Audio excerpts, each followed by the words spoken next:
Denial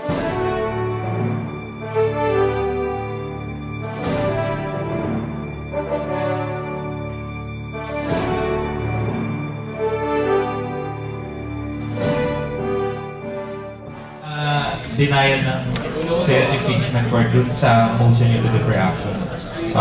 Makita niyo naman dun sa denial ng motion to defer, kaya tayo nag-proceed. Kaya inupo naman yung representative or yung president ng PS Bank.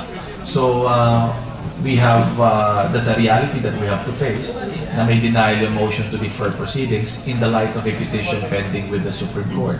So, sinabi naman ng Senate President na unless there's a TRO, he will proceed. Yun po ang sinabi niya.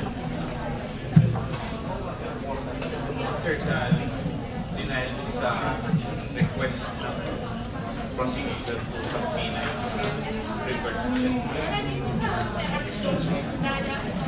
Para sa amin, itong order na to ay sumusunod lamang kung ano yung nandoon na talaga na sa ating saligang batas na meron tayong separate and co-equal branches. Nakita nyo naman na yung impeachment court took the time para basahin pa kung ano yung dahilan nitong kanilang order, kung bakit naging ganun ang kanilang resolution. At palagay ko, importante lang yun para malaman natin bakit hindi pwede i-grant itong subpoena na ito.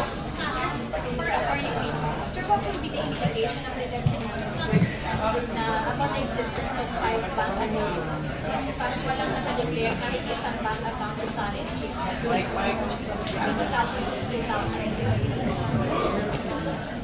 Well, hintayin mo natin siguro tapusin nila yung presentasyon nila ng kanilang ebidensya.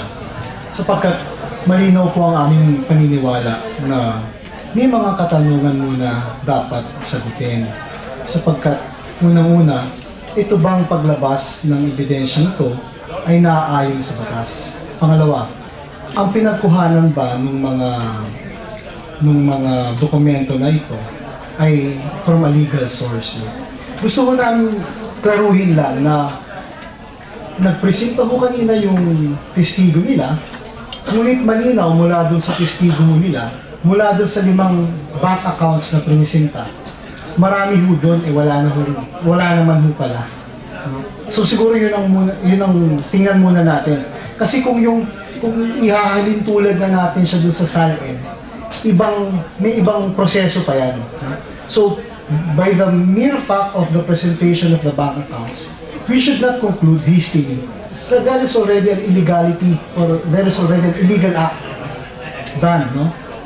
Humihingi ho kami ng panahon, humihingi rin kami ng pag-unawa, sapagkat napakalayo pa ho, napakalayo. Hindi pa ho nila kumbaga hindi pa ho nila nararating yung kalahati ng gusto nilang ipresenta.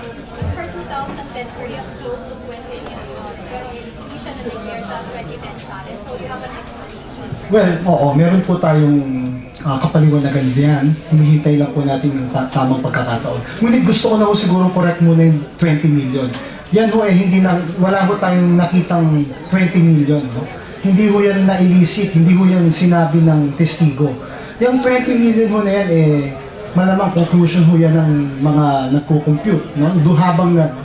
Habang pinanunod or pinakikinggan yung testimonya. Ngunit, siguro kailangan mas maging mapanuri po tayo sapagkat bago ho natin ilatag yung mga amounts, no? Hintayin ho muna natin matapos yung pagpresenta nila, matapos din naman at mapakinggan yung panig namin.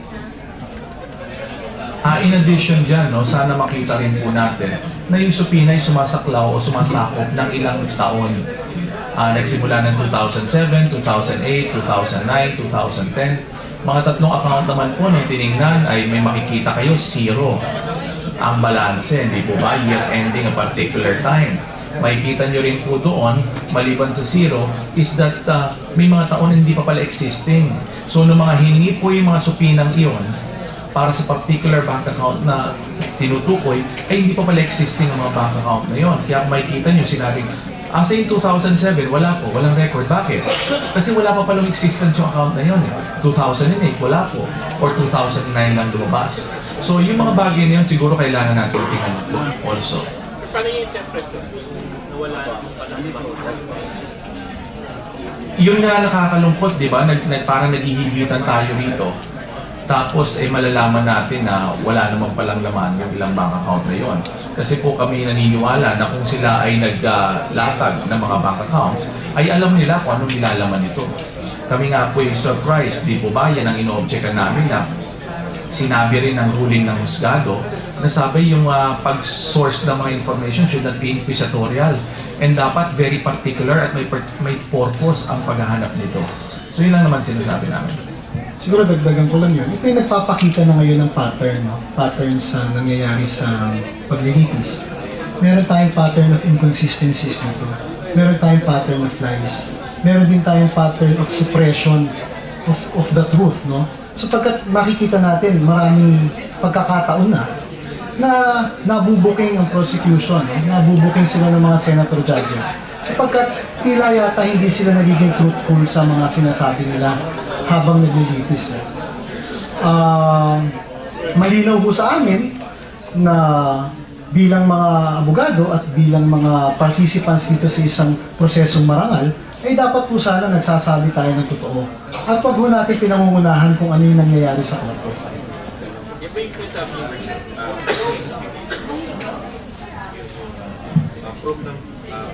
Hindi lamang, ito ay siguro sa salitang Tagalog ay masasabi natin, naghahanap pa na ebidensya sa mga panahon ito. Sir, maaari bang i-reconcile yung pera niya sa bangko di umano doon sa mga properties na kanyang nabili na baka naipambayad niya na pala yun sa ano? Maaari po, yun nga maganda yung katanungan, ano? Ang sasabihin namin yan, in due time, pag kami nagpresenta, makikita nyo yung mga kadahilanan dito. Hindi naman sa sinasabi namin na walang importansya yung napresenta ngayon, pero ang sinasabi po namin ay yung mga figures po ito ay meron tayo naman dineclare sa SALN ng mga amounts, no? Kung meron po kayo nakikita na sasabihin ba't parang mas malaki o ganito, ay mapapaliwanag po yan sa tamang panahon na kami na magpipresenta ng ebidensya.